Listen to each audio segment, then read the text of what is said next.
쉬운 7번째 창세기 강해, 창세기 49장 1절로 32절까지 말씀이지만 오늘 너무나도 길기 때문에 우리 12절까지만 우리가 같이 교독하겠습니다.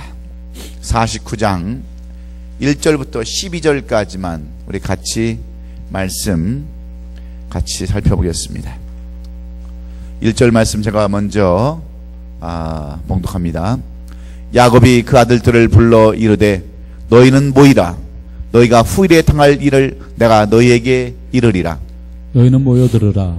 야곱의 아들들아, 너희 아버지 이스라엘에게 들을지어다. 루벤아, 너는 내 장자요 내 능력이요 내 기력의 시작이라. 위풍이 월등하고 권능이 탁월하다마는 물의 끓음 같았은즉 너는 탁월하지 못하리니 내가 아버지의 침상에 올라 더럽혔음이로다. 그가 내 침상에 올랐었도다. 시몬과 레이는 형제요 그들의 칼은 폭력의 도구로다. 시몬과 레이는 형제요 그들의 칼은 폭력의 도구로다. 네오나 그들의 모의에 상관하지 말지어다. 내 영광아 그들의 집회에 참여하지 말지어다. 그들이 그들의 분노대로 사람을 죽이고 그들이 혈기대로 소의 발목 힘줄을 끊었음이로다. 그 노여움이 혹독하니 저주를 받을 것이요 분기가 맹렬하니 저주를 받을 것이라. 내가 그들을 야곱 중에서 나누며 이스라엘 중에서 흩으리로다. 유다야, 너는 내 형제의 찬송이 될지라. 내 손이 내 원수의 목을 잡을 것이요 내 아버지의 아들들이 내 앞에 절하리로다. 유다는 사자 새끼로다. 내 아들아, 너는 움킨 것을 찢고 올라갔도다. 그가 엎드리고 웅크림이 쏟아갔고 암사자 같으니 누가 그를 범할 수 있으랴. 그가 유다를 떠나지 아니하며 통치자의 지팡이가 그 발 사이에서 떠나지 아니하기를 실로가 오시기까지 이르리니 그에게 모든 백성이 복종하리로다. 그의 나귀를 포도나무에 매며 그의 암나귀 새끼를 아름다운 포도나무에 맬 것이며 그 옷을 포도주에 빨며 그의 복장을 포도즙에 빨리로다. 다같이 그의 눈은 포도주로 인하여 붉겠고 그의 이는 우유로 말미암아 희로도다. 아멘. 아멘. 오늘은 우리가 창세기 강해 오늘은 쉬운 7번째 시간입니다. 쉬운 7번째 시간, 창세기 49장 1절로 32절까지인가요? 원래가 32절까지 말씀을 가지고 오늘은 야곱의 축복 예언이라고 하는 그러한 타이틀로 오늘 말씀을 이어갈까 합니다. 이제 창세기 강해가 오늘이 쉬운 7번째죠. 다음이 쉬운 8번째 끝입니다.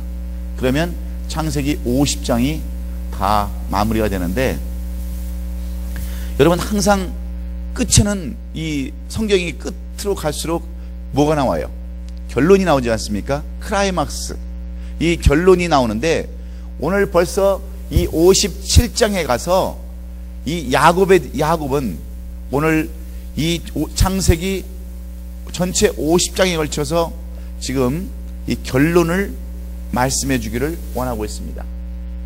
그래서 오늘 이 야곱이 이제 죽음에 임박해서 이제 곧 세상을 떠날 그러한 그 유언 같은 오늘 말씀을 이 12아들에게 전해주고자 하는 말씀이 오늘 이 말씀이에요. 그래서 이 마지막 이 말씀은 우리가 보면 예언이라기보다는 뭐가 맞아요?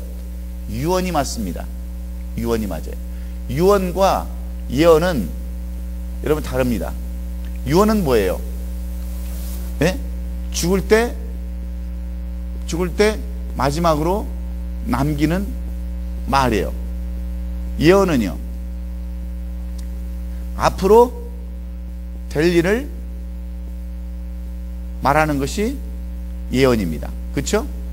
이 죽을 때 남기는 말과 앞으로 되어질 일을 이게 말하고 있는데 각각 다른데, 오늘 이 야곱은 죽을 때 남기는 말로서 앞으로 되어질 일을 같이 하고 있기 때문에 오늘 이 야곱은 축복과 이 야곱의 아들들에 대해서 유언과 예언을 동시에 말씀해 주고 있는 내용들입니다. 여러분, 야곱에게는 몇 아들이 있었어요? 야곱에게는 12아들이 있었습니다. 여러분, 첫 번째가 누구죠? 루벤. 두 번째가 시몬. 세 번째가 레위. 네 번째가 우리가 잘 아는 유다. 그 다음에 스불론. 그렇죠? 스불론, 이사갈. 그렇죠?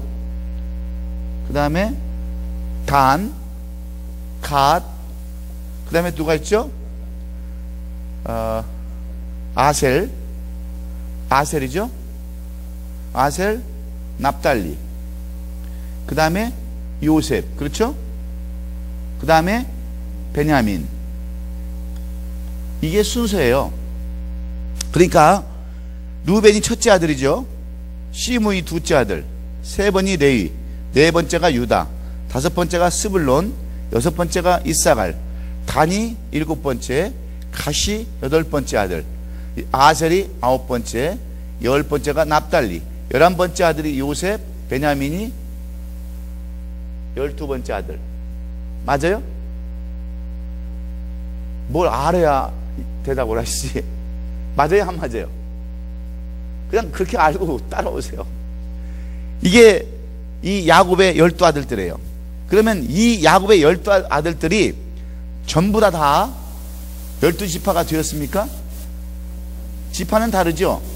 여기서 레위는 빠져요, 안 빠져요? 레위는 무슨 지파예요? 제사장 지파이기 때문에 분깃을 안 줘서 이 레위 지파는 빠졌어요. 그리고 요셉의 지파에서는 누구를 줬어요? 므낫세와 에브라임을 주어서 에브라임을 주어서 이렇게 12지파가 된 거예요. 이해가 되십니까?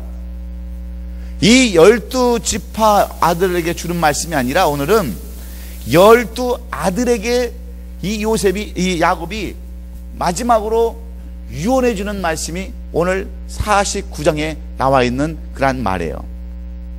그래서 우리가 이 예언 그러면 얼마나 사람들이 관심을 갖는지 몰라요. 관심. 그렇잖아요. 예언하면 얼마나 우리가 관심을 갖는지 모릅니다. 제가 토요일날이요,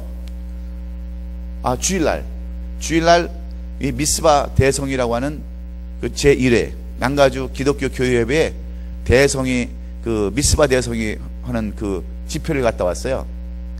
거기 갔는데 이 인천에 방주교회라고 하는 그 박부영 목사님, 이분은 중앙대학교를 나와서 이 피부과 성형외과 의사를 하셨더라고요. 의사를 하셨는데 이분이 그 설교를 하시는데 이분은 그의 모든 것이 삶의 삶, 그가 어떻게 삶을 살았는가에 대한 간증을 하시더라고요. 그날 간증을 하시는데 그분이 이 예언 얘기를 참 많이 하셨어요. 그날. 그래서 무당을 전도하고 그 무당들하고 대화를 나눈 이야기들을 하는데 사람들이 그냥 무슨 그 성경 말씀을 푸는 것도 아니에요. 그냥 무당 말씀, 무당에 대한 이야기를 하는데 제가 이렇게 봤어요. 눈이 사람들이 이렇게 커져가지고 반짝반짝 하는 거야. 왜? 예언 얘기를 하는 거예요. 예언. 그래가지고 무당하고 싸운 이야기, 무당하고 그 무당들을 이렇게 교화시켰던 그러한 이야기들을 하는데 사람들이 예언이라고 그러니까 그냥 얼마나 좋아하는지 몰라요. 그 성경 말씀은 별로 하시지 않았는데도 얼마나 여기 사람들이 관심이 있는지 말이에요. 제가 사람들은 이 예언에 참 관심을 갖고 있구나. 그래서 사람들이 교회를 다니는 사람도 연초가 되면 뭘 봐요? 예? 뭐요? 예, 토정비결을 보러 가는 좀 이렇게 정신이 좀 이상한 신앙인들도 많이 있어요. 이 토정 비결을 보고 사주관상을 보러 다니는 사람도 있어요. 사주관상. 왜? 이 자기의 미래를 알고 싶어하는 거야. 알고 싶어하는 거야. 그런데 여러분, 이 오늘 야곱이 이제 죽을 때가 가까이 돼가지고 이 자식들에게 거의 이 예언의 말을, 축복의 예언을 지금 해주려고 그러는 거예요. 그러니 여러분, 12 아들들이 얼마나 흥미를 가지고 찾아왔겠어요. 얼마나 그 기대를 했겠어요. 그런데 이 예언 속에 오늘 놀라운 교훈의 말씀들이 있습니다. 그래서 원래 예언은 말이에요, 예언은 어떤 게 정상이냐, 하나님께서 예언을 여러 가지 방법으로 계시를 하는 것이 예언이에요. 여러 가지 방법을 통해서, 때로는 사람을 통해서, 선지자를 통해서, 때로는 어떤 사물을 통해서 그렇게 예언해 주는 것이 예언인데, 사람들의 할 일이나 한 일이나 되어진 일을 보고 또한 예언하는 것도 있어요. 내가 예언하건대, 우리 손원목 장로님을 보면 예언하건대 이분은 평생 죄를 짓고 살 분이 아니에요. 내가 그렇게 예언할 수 있어요.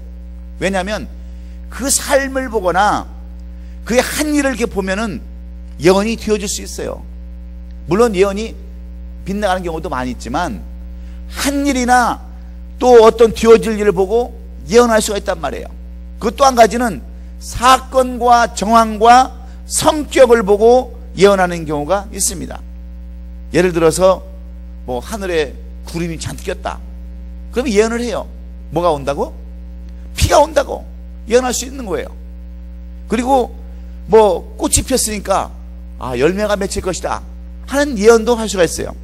그러므로 이 예언이라는 것은 이 세 가지, 하나님이 여러 가지 방법을 통해서 계시하는 것이나, 아니면 우리가 어떤 사건과 정황, 그리고 한 사람의 한 일이나 되어진 일을 보고 하는 이러한 것들, 이런 것들로 잘 이것이 융화가 돼야지, 이 중에 한 가지라도 뭔가 잘못해서 빠지면 정확한 예언이 될 수가 없습니다. 그래서 오류를 가질 수 있어요.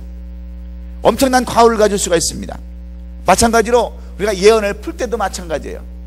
어떤 말씀을, 우리가 이 성경 말씀을 주었으면 이게 전부 다 예언의 말씀입니다. 이미 이루어진 말씀도 있지만 성경에는 예언된 말씀도 굉장히 많이 있어요. 근데 이러한 예언의 말씀을 풀을 때 어떻게 풀어야 되느냐? 베드로서 1장 20절로 21절에 이렇게 기록되어 있어요. 먼저 알 것은 성경의 모든 예언은 사사로이 풀 것이 아니니, 예언은 언제든지 사람의 뜻으로 낸 것이 아니요 오직 성령의 감동하심을 입은 사람들이 하나님께 받아 말한 것이니라. 이렇게 하면서 그 예언에 대한 이야기를 해주고 있어요. 그 예언은 아무나 하는 것이 아니라 성령의 감동을 받은 사람들이 하는 것이 올바른 예언이라는 거예요. 이해가 되십니까? 예. 그래서 특별히 예언하는 자는 사람에게 말해서 덕을 세우면서 권면하며 안위하는 것이라고 성경에서 말씀하고 있어요. 그러면 예언은 왜 하느냐? 예언은 뭘 하기 위해서요? 사람에게 덕을 세우기 위해서 예언하는 거예요. 그걸 믿습니까? 그 어떤 데는 예언을 말해요. 예언으로 사람을 등쳐먹는 사람들이 있어요. 이단들은 그래요. 예언을 합니다. 곧 주님이 곧 오신다고. 분명히 오시죠. 곧 오실 것입니다. 근데 이 예언을 통해서 이용해 먹어. 여러분, 곧 오시는데 그 돈 가지고 뭐 하겠습니까? 다 팔아서 다 주님 위해서 씁시다. 교회에다 헌금합시다. 이런 예언은 잘못된 거란 말이에요. 이 덕은 이 예언은 사람으로 하여금 덕을 끼칠 수 있기 위해서 전제로 말씀을 하고 있어요. 이런 맥락에서 오늘 이 창세기 49장을 살펴보면 이제 야곱이 임종을 눈앞에 두고 있습니다. 12 아들을 불러놓고 그들의 그 앞날을 예언해주고 있는 것이 오늘 이 본문인데, 이 장면은 마치 어떤 장면과 똑같으냐면 노아가 그 방주에서 나와가지고 그 자기 아들들에게 예언해주는 내용과 똑같아요. 그러면서 그 가나안의 아비 함이죠. 셈과 야벳의 종이 되리라고 하는 그러한 예언을 해주는 것과 똑같습니다. 그러니까 여러분, 예언은 물론 덕이 돼야 되는데 이 야곱의 예언은 유언이 같이 들어가 있어요. 야곱의 예언은 유언이 같이 들어 있어요. 그러면서 이 창세기 전체를 이제 막 마지막으로 정리하면서 오늘 우리에게도 똑같이 교훈해 주는 내용들이 있어요. 우리가 모든 것을 다 섭렵하면서, 섭렵이라고 하면 또 안 되죠. 또 탄자를 쓴다고 또 집에 가면 무지하게 혼나니까 쉬운 말로 써야 되는데, 우리가 모든 그것을 다 이렇게 누릴 수 있어요. 다 할 수도 있어요. 그런데 성경에서 야곱을 통해서 우리에게 주시는 교훈은 뭐냐면 세 가지로 오늘 우리에게 압축해서 교훈해 주고 있습니다. 너희가 앞으로 세상을 살아갈 때에 이것만큼은 반드시 지키고 살아야 사람답게 삶을 살 수 있다라고 이 야곱이 오늘 유언으로 임종시에 하시는 말씀들이에요. 여러분, 야곱은 지금 나이가 몇 세가 됐겠어요? 지금 나이가 147세예요. 147년 동안 이 세상을 살면서 야곱처럼 험난한 세월을 사는 사람이 많지 않습니다. 요셉도 물론 많은 삶을 살았지만, 고된 삶을 살았지만, 야곱은 험악한 세월을 살았어요. 험악한 세월, 도망자의 삶을 시작해서 그 삼촌집에서 20년을 여러분 고생을 하고, 또 세겜성에 가서 자기 아들들이 그 범죄하는 그러한 것들을 통해서 가슴 아파하고, 또 압북강가에서 천사와 씨름하다가 환두뼈가 부러지고, 그 형 에서를 만나는 여러 가지 일들을 통해서 여러분 이 야곱은 147년의 세월이 험악한 세월이라고 바로 앞에서 그렇게 고백을 하고 있지 않습니까? 그래서 여러분 경험자에서 나오는 이 경험을 통해서 자기 자식들에게 유언을 해주는데, 여러분 유언은 왜 해주겠어요? 여러분 유언을 왜 합니까? 그냥 여러분들 혹시 유언장 써가지고 다니시는 분들 있나요? 천년만년 사시려고? 그 유언장도 하나씩 써놓으세요. 그러면 삶이 좀 바뀐다고 그러더라고요. 저도 아직 뭐 유언장은 안 써봤지만, 왜? 저도 120살까지 살아야 되니까. 그런데 유언장을 한 번씩 써가지고 가지고 다니는 것도 좋다고 그래요. 굉장히 삶에 도움이 된다고 그럽니다. 그런데 이 야곱이 지금 자기 자식들에게 이 유언의 말씀을 전해주는 것은 무엇 때문이겠어요?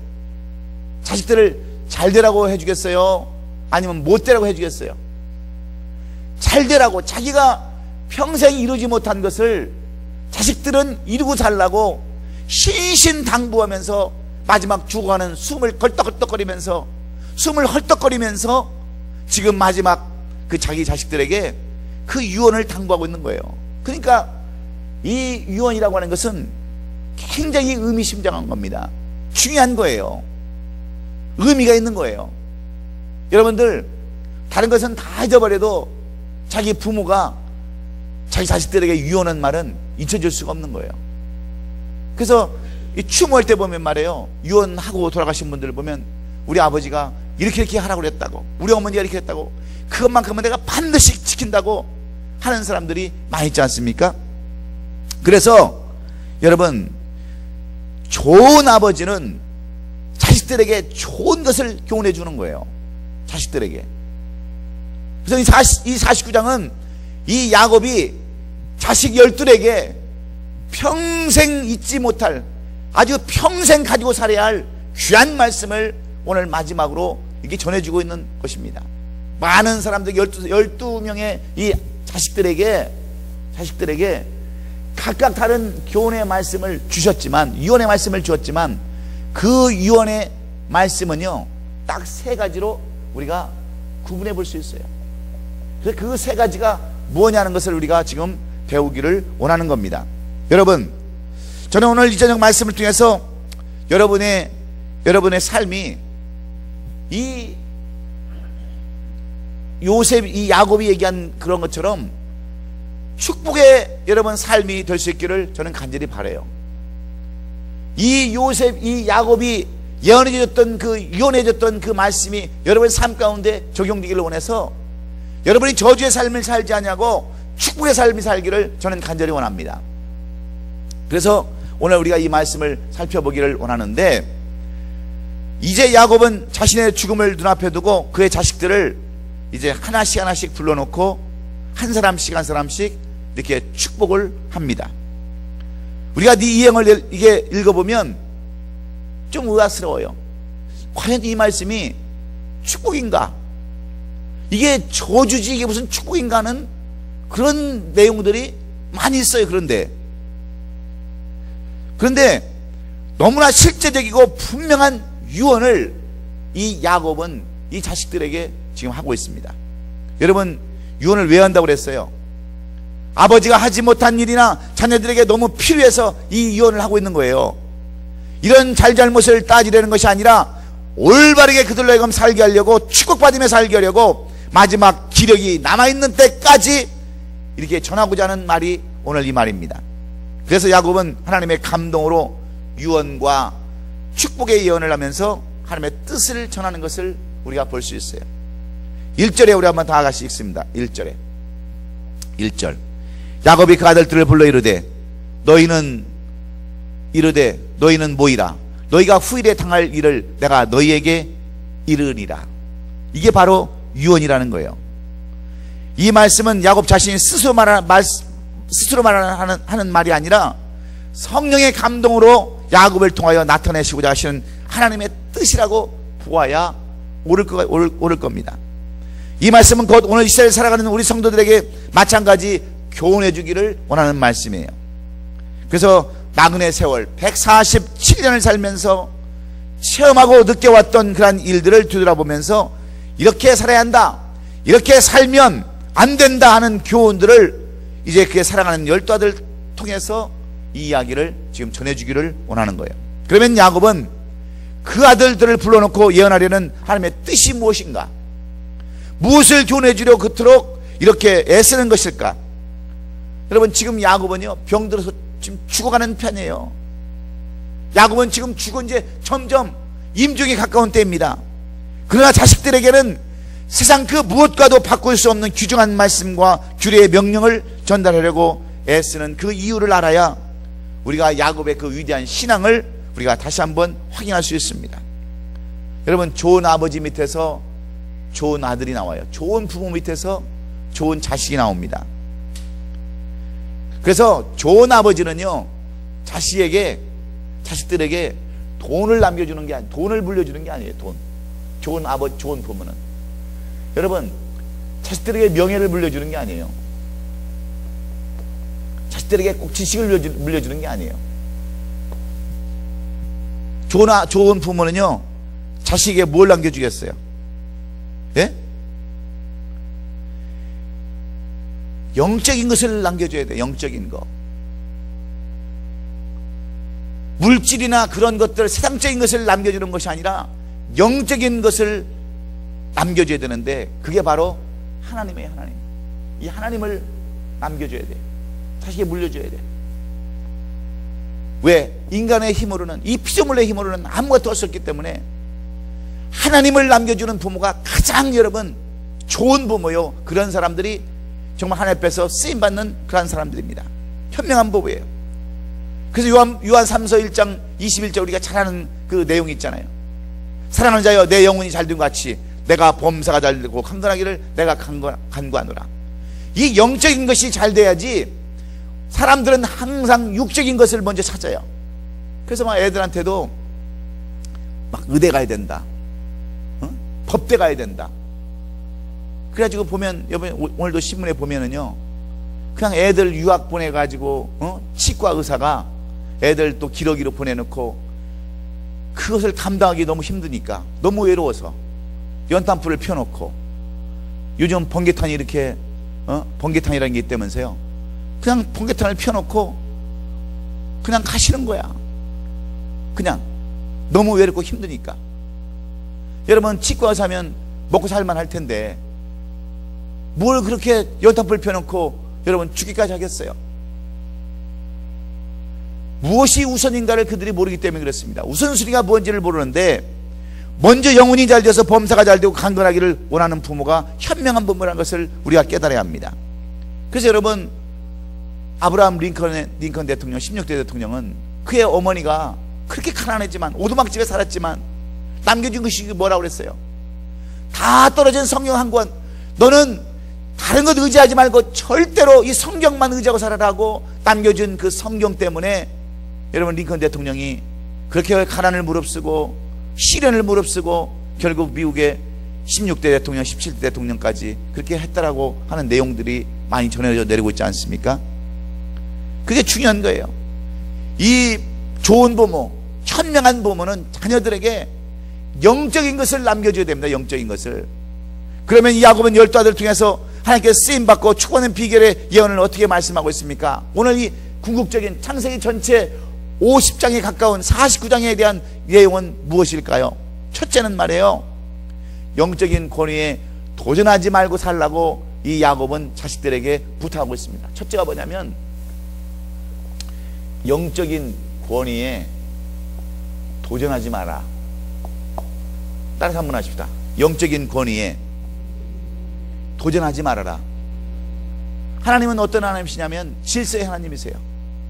질서의 하나님이신데 오늘 이 첫 번째 아들, 야곱의 첫 번째 아들 루벤에게 주시는 이 예언의 말씀을 통해서 우리는 무엇을 깨달을 수 있냐면 영적인 권위에 도전하면 반드시 멸망당한다, 저주받는다.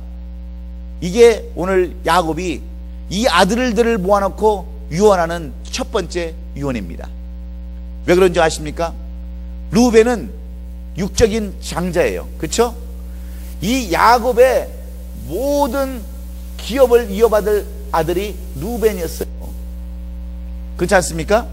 근데 이 루벤이 육적으로도 영적으로도 장자의 직분을 받았어요? 못 받았어요?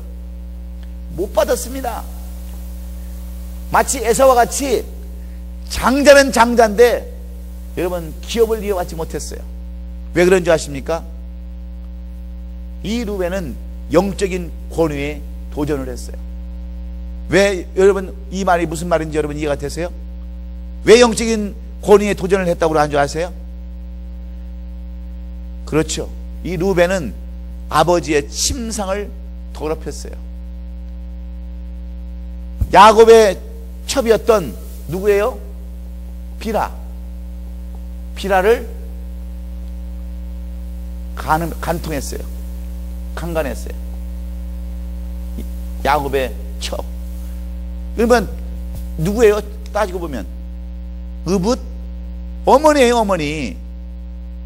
어머니를 통간해가지고 영적인 권위를 무시해버렸어요. 여러분 우리 신앙 가운데서 이것이 굉장히 중요합니다. 하나님은 사랑의 하나님이시지만 공의 하나님이세요.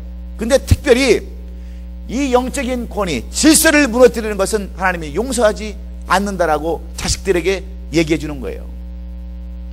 루벤은 어떤 사람이었느냐? 루벤은요, 야곱의 장자로서 야곱의 많은 사랑과 아낌을 받은 사람임에 틀림이 없습니다. 형 에서를 피해서 멀리 밧다람 삼촌네 집에 가서 도망가서 살았던 야곱에게 루벤이라고 하는 존재는요, 이 루벤이죠. 이 존재는요, 그에게는 힘이었어요. 능력이었어요. 오늘 그가 그렇게 고백하고 있지 않습니까?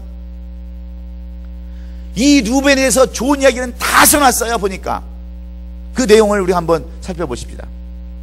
루벤에 대하여 예언함 3절 보면, 루벤아 너는 내 장자요 나의 능력이요 나의 기력의 시작이라.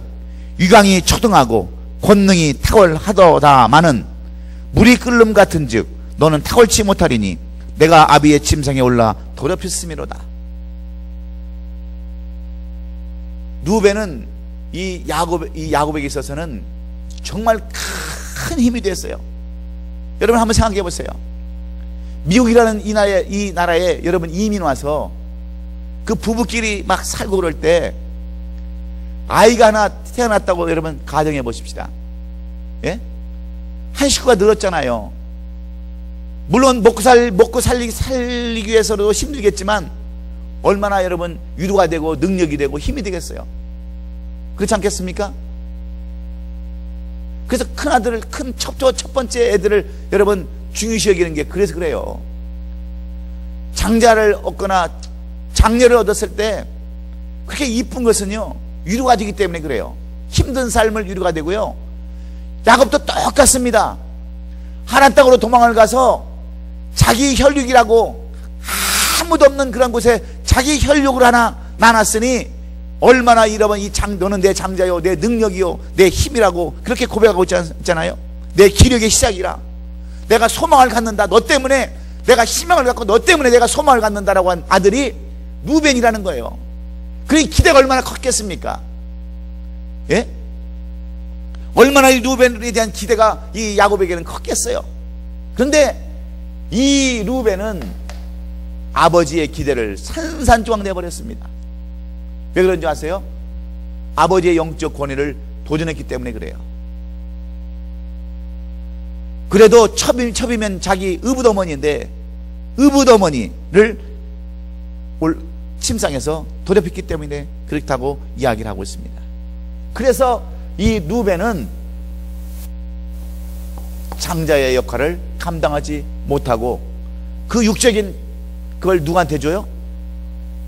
네 번째 아들인 유다에게 이 장자권을 유다에게 주는 것을 우리가 볼 수 있어요. 그래서 4절에 보면은요, 이 첫째는 그가 분노하기를 잘한다고 하는 거예요. 이 루벤이. 여러분, 대부분 이 영적인 권위를 무시하는 사람들은요, 어떤 사람들이냐면 분노하기를 잘하는 사람들이에요. 분노하기를 잘하는 사람들, 화를 잘 내는 사람들. 저도 화 안 내려고 참 많이 애쓰지만 저도 화가 많이 있는 것을 고백을 해요. 그런데 화를 잘 내는 사람들은요, 예? 뭐가 있냐면 이 영적인 권위를 무너뜨릴 확률이 큰 사람들입니다. 루벤이 바로 그런 사람들이에요. 그래서 루벤을 뭐라고 얘기하냐면 물을 끓음 같았은즉 너는 탁월치 못하리니 그랬어요. 이 사람은 뭘 가냐면 불불 끓어오는 물끓음 같다고 그랬어요. 물끓음 같이. 여러분, 우리가 잘 알다시피, 예? 쉽게 끓는 사람들, 쉽게 끓어오르는 사람들, 이런 사람들은 쉽게 일을 망칠 수밖에 없어요. 그래서 자기 그냥 본능대로 하는 거예요. 자기 본능대로. 바로 루벤이 그런 사람이라는 거예요. 그런 사람. 루벤은 즉흥적이고 충동적인 성격 때문에 자기 서모인 비라와 간통을 하게 되었습니다. 자기 자신을 제어하지 못하고 어떤 환경이나 어떤 일에 대해서 영향을 받는 사람은 절대로 쓰임받지 못한다라고, 이렇게 지금 야곱은 루벤 너는 쓰임을 받지 못한다. 왜 그러지 않느냐?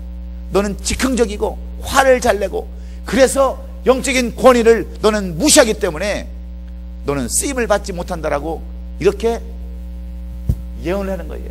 이게 축복의 예언이 돼야 되는데 그렇게 살지 말라는 거예요. 그러니까 덕을 끼치려고 하다 보니까 루벤아 너는 그렇게 살지 말아라 하고 이렇게 야곱이 임종시의 첫째 아들에게 그렇게 유언을 하고 있는 겁니다. 여러분, 저는 여러분이 즉흥적이고 충동적인 그러한 행동으로 말미암아서 그 어떤 영적인 그러한 권위에 도전하지 않는 여러분의 삶이 되기를 저는 간절히 원합니다. 그래서 우리에게 뭐가 필요하냐면요, 셀프 컨트롤이 필요한 거예요. 셀프 컨트롤이.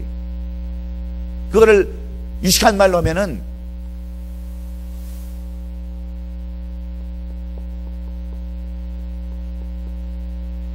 이렇게 써요. 뭐라고요? 잘 안 보여요? 자승자강이라고 그래요. 유식한 말로. 자기를 이겨야 승리할 수 있는 거예요. 자기를 먼저 이겨야 승리할 수 있는 거예요. 자승자강. 예? 그렇습니다. 자기 자신을 컨트롤하지 못하는 사람이 어떻게 여러분 승리할 수 있겠어요? 그래서 지도자가 될 수 없는 거예요. 루벤은 장자가 될 수 없는 거예요. 저는 지금까지 목회를 해오면서 자기 감정 때문에 자기 자신을 억chế 못하는 성격 때문에 쓰임받지 못하는 사람들을 너무 많이 봤어요. 너무 많이 봤어요. 그 조금만 참으면 될 텐데 그걸 못 참아가지고 다 뒤집어 엎어놓고 끝내는 사람들이 많이 있었어요. 내가 저는 가끔 얘기하지만 그 김유정 목사님이라는 분을 제가 그 책을 읽고 너무나도 감동을 받았어요. 제가 목회자로 가야겠다고 생각을 했던 이유도 그 김유정이라는 목사님, 한국의 유명한 깡패예요. 근데 그분이 그렇게 깡패였음에도 불구하고 이렇게 목회를 하는데 보니까 의리가 있더라고요. 깡패들이. 예? 저도 의리를 참 중요시 여기려고 하는 사람 중에 한 사람인데, 그래서 이 목회도 의리가 있어야 되는구나 생각을 했었어요. 근데 의리는 좋은데 이분이 저 부천인가 어디에서 목회를 잘 했어요.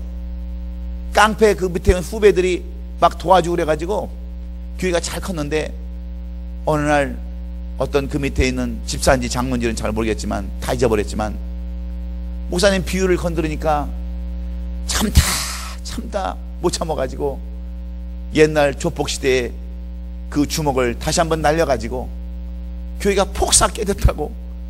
그 제가 그 목사님이 미국에 와서 그 간증도 하고 막 그랬었어요. 그러니까 정말 은혜 많이 받았어요.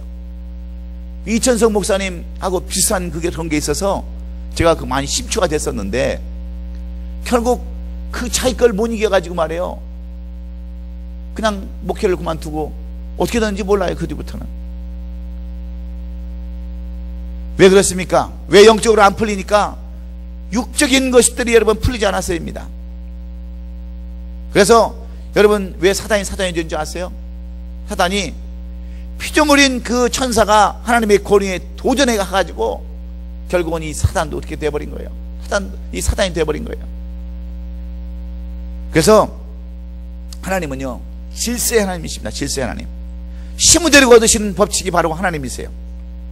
여러분 성도 구역장 모든 이런 것들도 다 여러분 질서가 있는 거예요. 질서가. 근데 성질 난다고 내 마음대로 마치 그 접시 그 냄비가 끓듯이 그렇게 하면 결국 누가처럼 되느냐? 루벤처럼 된다라고 이 12 아들에게 지금 이 야곱이 죽어가면서 유언을 하면서 교훈해주고 있는 거예요. 자기 경험을 통해서. 이 예언은 말이에요, 이스라엘 사는 우리에게 꼭 필요합니다. 이 12 아들에게 지금 주시는 이 교훈의 말씀은 우리에게도 필요해요. 욱하는 성질 가지고 마치 물이 끓어오르는 그런 것처럼 자기 자신을 감정하지 못하고 자기 감정을 억제하지 못해서 영적 권위에 도전하면 결국은 저주받는다고 하는 이 유언이에요. 예언입니다. 결국은 이런 말씀을 이 야곱이 12아들에게 루벤을 통해서 말씀해 주고 있어요. 여러분 압살롬이 여러분 왜 망한 줄 아십니까? 예? 다윗의 왕권에 도전했기 때문에 망했어요. 압살롬이. 그 결국 죽임을 당했잖아요. 그러므로 우리는 질서의 삶을 살아야 한다. 영적인 권위에 순종하며 질서에 맞게 살아야 된다. 이것이 야곱이 12 아들에게 주는 첫 번째 교훈의 말씀이에요. 이렇게만 살면 너희는 반드시 루벤처럼 살지 않냐고 복받는 삶을 살 수 있다. 이게 결론의 말씀입니다. 두 번째는 뭐냐? 두 번째는 혈기를 버려야 된다. 혈기 꼭 이거예요. 첫 번째는 뭐예요? 영적인 권위를 도전하지 않는다. 두 번째는 혈기 부리지 않는다. 혈기. 분명히 아까 얘기했지만 이 혈기, 자기 셀프 컨트롤, 이게 중요하다는 거예요. 분노의 위험이 중요하다는 거예요. 그래서 우리가 5절로 7절에 보면 야곱의 둘째 아들과 셋째 아들이 누구예요? 둘째 아들 시몬과 레위를 통해서 우리에게 주시는 교훈이에요. 5절 7절에 보면 한 형제며 5절 7절에 이렇게 말씀하죠. 그들은 한 형제며 고통의 칼은 잔해하는 기계로다 그랬어요. 시몬과 레위는 형제요, 그들의 칼은 폭력의 도구다, 이렇게 얘기하고 있습니다. 시몬과 레위는 자기 동생인 디나가 세겜에서 겁탈을 당하게 되자 그 혈기를 참지 못했어요. 그래서 그들을 속입니다. 뭐라고 쓰냐면, 세겜 추장의 아들이 이 디나를 요구하자, 그러면 우리 민족의 전통은 뭐냐면, 할례를 안 하면 한 민족이 될 수 없다, 우리가 같이 결혼을 시킬 수 없다, 그러니 너희 모든 남자들은 다 할례를 해라, 그러면 내가 우리 동생을, 이 디나를 너희들에게 딸로 주겠다, 아내로 주겠다. 그렇게 속였어요. 하나님을 이용했어요. 이것은 하나님을 이용한 거예요. 그래가지고 그들이 전부 다 할례를 한 뒤에 틈을 타서 3일에 이 모든 세겜 족속을 짐승의, 여러분, 소나 그 말, 힘줄을 다 끊었다고 그랬어요. 이 제일 뒤에 있는 게 뭐죠? 아킬레스건. 네? 아킬레스건을 다 잘라버렸어요. 여러분 왜 그런 줄 아세요? 짐승이나 사람이나 아킬레스건을 끊어놓으면은요, 그거 뛰지 못해요. 우리 이경원 장로님 아킬레스건 지금 수술 받았는데 꼼짝 못하잖아. 꼼짝 못해. 이럴 때 우리 권사님이 좀 이렇게 지팡이를 좀 휘두르고 훈련을 좀 시켜야 돼. 꼼짝 못하는 거야. 이 야곱하고 시몬하고 레위가 심지어는 짐승까지 막 분노에 끌어올라가지고 사람은 사람이란 다 죽여버리고 짐승까지도 다 아킬레스건을 다 잘라버렸어요.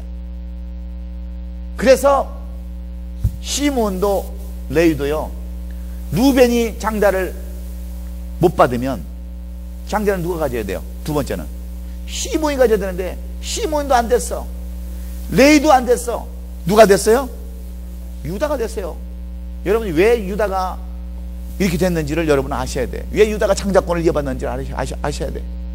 이렇게 돼서 유다가요, 네 번째 아들이 장자가 됐습니다. 여러분, 우리 삶 가운데서 내 분노를 억제할 수 있다고 하는 것처럼 중요한 게 없어요. 내 본능을 내가 이기고 산다고 하는 것처럼 중요한 게 없어요. 우리 삶 가운데서. 그래서 6절에 보면은요, 내 호나 그들의 모의에 상관하지 말지어다. 내 영광아 그들의 집회에 참여하지 말지어다. 그들이 그 분노대로 사람을 죽이고 그 혈기대로 소의 발목에 힘줄을 끊었음이로다. 그들은 분이 나는 대로요 행동을 했습니다. 닥친 대로 사람을 죽이고 소의 발목에 힘줄을 끊어버렸습니다. 물론 세겜성의 왕의 아들이 잘못을 저지른 것은 사실이에요. 처벌을 받아야 마땅했어요. 마을 전체가 그렇다고 해서 죽이고 짐승 때까지 해치고 하는 것은 그들의 감정을 넘어선 보복이라는 거예요. 그래서 여러분, 이들에게는 용서가 없었어요. 용서라는 것이 없었어요. 그래서 이 자식들에게 뭘 가르쳐 주려고 그러냐면, 너들이 용서하지 못하면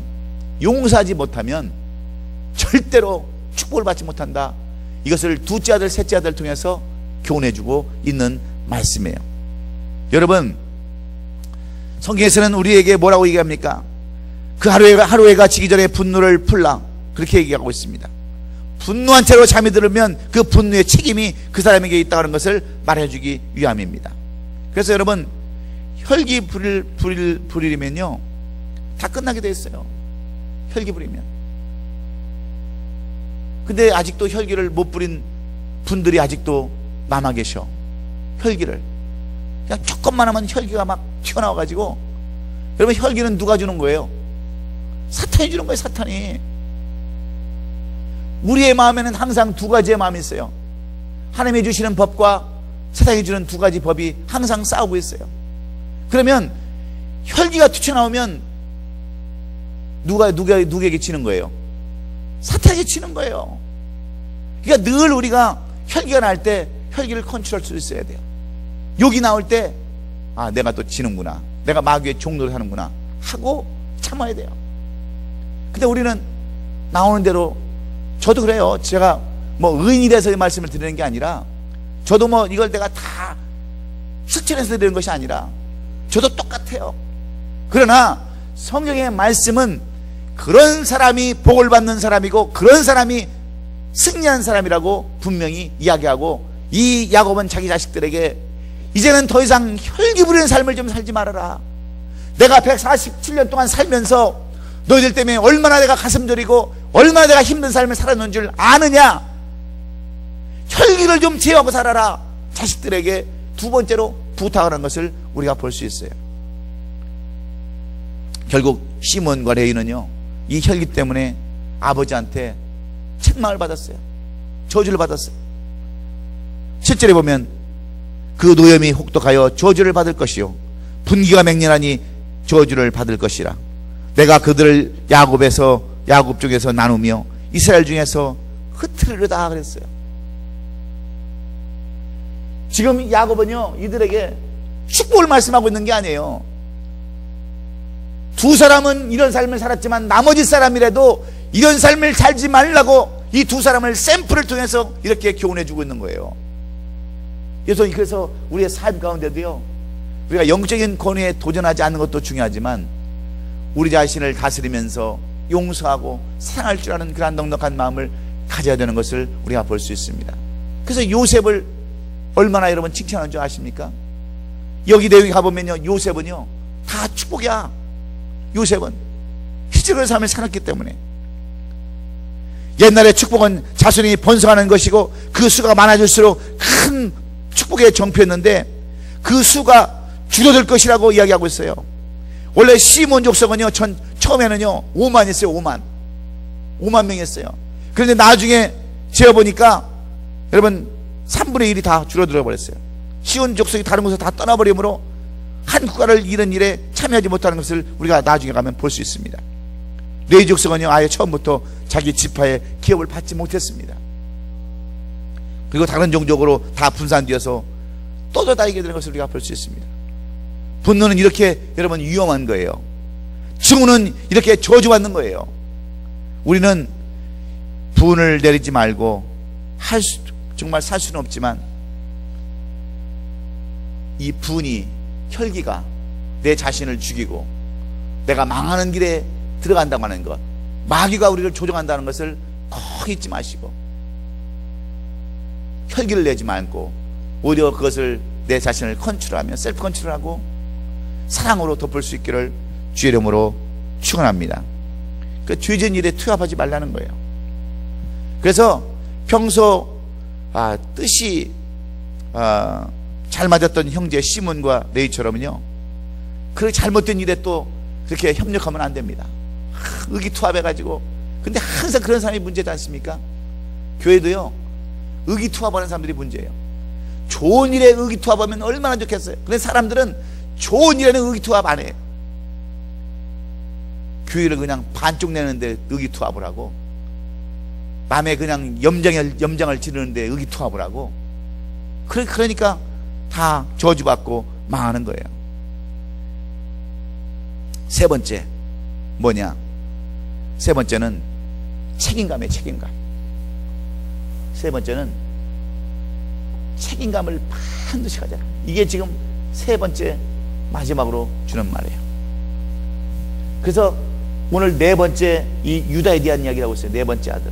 물론 스불론도 있고 이사갈도 있고 단도 있고 갓도 있고 아셀도 있고 납달리 뭐 요셉 다 있지만 이 유다까지를 통해서 가장 중요한 세 가지의 교훈을 주고 있는데, 그러면 유다에 가서 무엇을 얘기하고 있는가?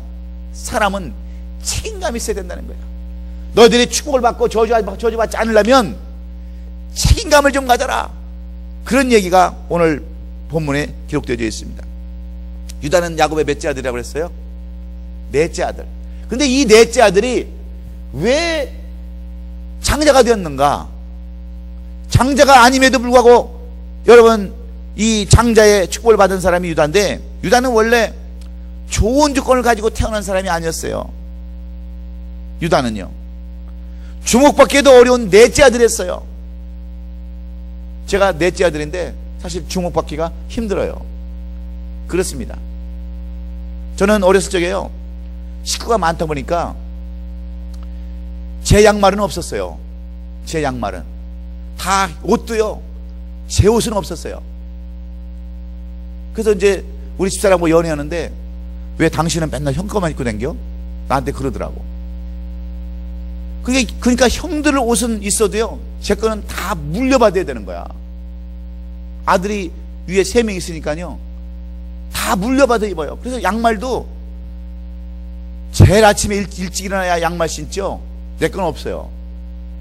정말이에요. 그리고 그러니까 제일 맨맛한 게 누나 가방 뒤져서 거기에 뭐 필통도 가져가고, 그러면 누나는 학교 가보면 아무것도 없대. 필통을 열어보면 누가 이렇게 다 훔쳐가는지 없어가지고, 집에 오면 또 누나는 또 여자니까 눈물 직직 흘리고 있고, 애들한테 창피하게 연필 빌려 썼다고 그러고, 정말 그랬어요. 그리고 아들들이 4명이나 되다 보니까 얼마나 또 여러분 집이 더럽겠어요. 뭐 금방 어지러 놓고, 그 옛날에 식모가 있었는데 식모도 그냥 얼마나 귀찮게 하는지, 4사람이 괴롭히는데 결국 조금 있으면 도망가고 조금 있으면 도망가고, 몇 번 그랬다고 그러더라고. 그런데 이 유다가 말이에요, 좋은 조건 가지고 태어나지도 않았어요. 주먹받기도 어려운 사람이었어요. 그런데도 유다가 장자의 복을 받을 수 있었던 것은 9절의 말씀입니다. 9절의 말씀, 우리 다 같이 9절 한번 읽습니다. 유다는 사자의 새끼로다. 내 아들아 너는 움킨 것을 찢고 올라갔도다. 그가 엎드리고 웅크림의 수사자 같고 암사자 같으니 누가 그를 범할 수 있으랴. 그가 유다를 떠나지 아니하며 통치자의 지팡이가 그 밭 사이에서 떠나지 아니하기를 실로가 오시까지 이르니 그에게 모든 백성이 복종하리로다. 여러분, 사자가 움킨 것을 찢고 올라갔도다. 그가 엎드리고 웅크림이 수사자 같고 암사자 같으니 누가 그것을 빼앗으랴. 여러분, 짐승들 중에서요, 짐승은 약육강식의 세계입니다. 그렇죠? 강한 놈이 약한 놈을 이기는 게 짐승의 세계예요. 그런데 다른 동물들은요, 실컷 뛰어가지고 잡습니다. 동물을 잡아요. 그런데 동물의 세계를 보면 누구한테 그걸 뺏기냐면 하이에나. 예? 우리 손목목 장로님 별명이 하이에나라고 그랬는데, 그죠? 하이에나예요, 하이나예요? 하이에나죠. 하이에나에게 뺏겨요. 치타 같은 것도 그렇게 그냥 고생을 해가서 한 마리 사슴을 잡았는데 누구한테 뺏기냐면 그 더러운 개같이 생긴 하이에나한테 다 뺏겨요. 그런데 안 뺏기는 동물이 또 하나 있어요. 사자는 안 뺏깁니다. 한 번 잡은 것은요, 움켜쥔 것은 안 뺏긴다고 그래요. 사자는. 그걸 뭘 얘기하냐면 책임감을 얘기하는 거예요. 책임감. 한 번 움켜쥔 것은 반드시 해내는, 이 움켜쥐는 그 기질이 유다에게 있었다는 거예요. 유다에게. 그래서 너희는, 이 아들들아, 5째 들어라, 6째 들어라, 다 들어라. 유다가 왜 너희들의 장자가 되어야 되는 줄 아느냐? 그들은 책임감이 있었다는 거예요. 유다가. 그런데 유다를 본받으라고 지금 유언을 하고 있는 거예요. 자식들을 보면서 예언을 하고 있는 거예요. 예언을. 이해가 되는지 모르겠습니다. 야곱이 유다를 사자로 표현하고 있는 것은 사자가 한 번 잡은 먹이는 놓치지 않는 그러한 근성과 끈질김이 있었기 때문입니다. 그래서 그의 이름은요, 너는 형제의 찬송이로다. 형제들이 너를 존귀하고 너를 형제들이 네 앞에서 절하리라, 복종하리라, 이렇게 써놓고 있는 겁니다.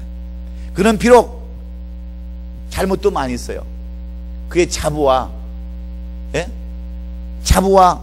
불륜을 저질러 가지고 대를 이은 사람이에요. 그 형제들도 떠났어요. 형제들한테 떠나서 혼자 또 살기도 했어요. 그런데 한 가지 좋은 것은 그가 맡겨준 일은 끝까지 책임지는 사람이었다는 거예요. 우리가 지난 시간에 배웠어요. 이 유다에서 배웠습니다. 유다는요, 자기한테 맡겨준 것은 생명을 걸고 하는 사람이었어요. 생명을 걸고. 그래서 그 베냐민 거기다가 은잔 시험을 했을 때도 이 야곱을 설득해서 애굽까지 데려오는 것도 전부 다 누가 했냐면 유다가 했어요. 유다가. 원래 유다는 자기 동생 요셉이 팔려갈 때 형제들이 죽이자고 그랬어요. 그런데 뭐라고 했습니까? 우리가 그 동생을 죽여서 피를 본들 무슨 의미가 있느냐? 차라리 그럴 바에는 너희들이 그렇게 미웁고 그러면 차라리 팔아버리자 그랬던 잘못된 것도 있어요. 그러나 이 유다가 잘못한 것도 있음에도 불구하고 그래도 쓰임받을 수 있었던 이유는 이 유다에게는 책임감이 있었다는 거예요.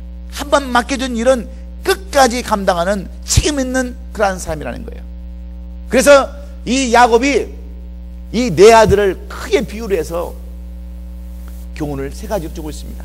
루벤처럼 살지 말고, 시몬처럼 살지 말고, 네이처럼 살지 말고, 유다처럼 사는데, 이 루벤처럼 살아야 말하는 것은 영적인 권위를 범하지 말아라.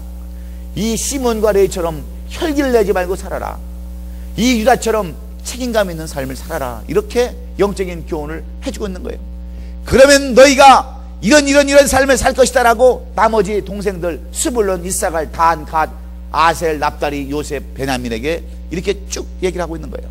물론 각자 내용이 다릅니다. 스불론도 다르고 이사갈도 다르고 다 다르지만 가장 키포인트는 여기에요. 이 첫째, 둘째, 세 번째 아들, 네 번째 아들을 통해서 주시는 가장 좋은 그러한 교훈이 여기에 섞여져 있습니다. 그래서 유다 지파에게는요 홀이 떠나지 않는다 그랬어요. 홀이 뭐냐면, 홀이 뭐예요? 왕권을 의미하는 지팡이에요. 지팡이. 왕권을 의미하는 지팡이. 왕권을 의미하는 지팡이가 홀인데, 이 지팡이가 그 지파에서 떠나지 않는다. 그래서 유다를 통해서 예수님이 탄생하는 왕이 탄생하는, 그리고 유다를 통해서 이스라엘의 모든 왕들이 많이 타타는 것을 우리가 볼 수 있잖아요. 그래서 실로가 오기까지, 실로라는 것은 뭐냐면 샬롬이라는 거예요. 샬롬, 태평, 평강, 왕이신 메시아가 오기까지 이런 축복이 임할 것이다라고 이 유다를 축복하는 것을 볼 수 있어요. 그리고 암나귀 새끼는 포도나무에 매는 축복이 있다고 그랬어요. 이런 삶을 살아가면 암나귀를 포도나무에 맨대요. 포도나무에. 암나귀가 포도나무에 매는 것은 물질적인 축복을 의미하고 있습니다. 물질적인 축복이 임하고요, 옷을 포도주에 빤대요. 얼마나 포도주가 넘쳐났으면 옷을 포도주로 빨겠어. 넘쳐나는 축복을 의미하고 있는 거예요. 그리고 눈이 붉을 정도로, 여러분 그런 삶을, 눈이 옛날에 붉다고 하는 것은 술 취해서 눈이 빨간 게 아니라 아름다운 삶을 산다는 것을 의미하고 있습니다. 그리고 이는 우유로, 이빨이요 우유로 인하여 힐이라. 이건 뭐냐면 젖소가 얼마나 이 젖을 내는 양들이 많은지 풍부해진다고 하는 그러한 예언들을 하고 있어요. 이렇게 살면 이런 축복들이 너에게 임한다, 이렇게 살아라 하고 야곱이 지금 그 아들들에게 마지막으로 임종하면서 이렇게 그들에게 교훈해주고 있는 거예요. 유언해주고 있는 거예요. 여러분들도 마찬가지입니다. 여러분들이 전진영 이 땅에서 정말 성공하기를 원하고 신앙에서 여러분이 승리하기를 원하다면 중요한 것은 세 가지예요. 질서를 지키는 삶, 영적인 권위에 도전하지 않냐고 내 위치에서 순종하며 질서를 지키는 영적 권위에 도전하지 않는 삶 사는 것이고, 두 번째는 내 자신을 컨트롤하면서 용서하면서 예수님의 마음을 가지고 사는 것. 세 번째는 책임감, 내게 맡겨준 사명을 감당하고 내게 맡겨준 그런 모든 책임감을 다 우리가 감당할 때 그런 사람에게는 이런 축복이 임한다고 하는 것을 이 야곱이 자기의 삶을 통해서 고백하면서 유언하는 내용입니다.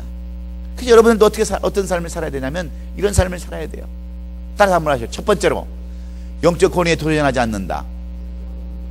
두 번째는 혈기내지 않는 삶을 산다. 용서하는 삶을 산다. 세 번째는 책임감 있는 삶, 사명을 감당하는 삶을 산다. 이렇게만 하면 여러분에게는 포도나무에 암송아지를 걸고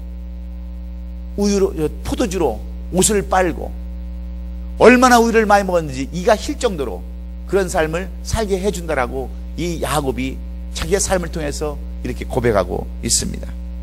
여러분은 오늘 이 말씀을 통해서 야곱이 자기 자식들에게 주신 이 말씀이라면 오늘 영적으로 하나님께서 야곱이 되시는 야곱의 야곱의 하나님이 우리에게 주시는 말씀으로 우리는 받아야 돼요. 지금 창세기가 이제 막을 내려갑니다. 50장이면 끝나요. 그러면서 요셉이 우리에게 신신당부하는 것은 바로 이거예요. 이런 삶만 좀 살았으면 좋겠다라고 우리에게 자식에게 주시는 말씀이, 우리에게 주시는 말씀으로 여러분 받으시고, 이렇게 살아서 이 세 가지 많은 것도 아니잖아요.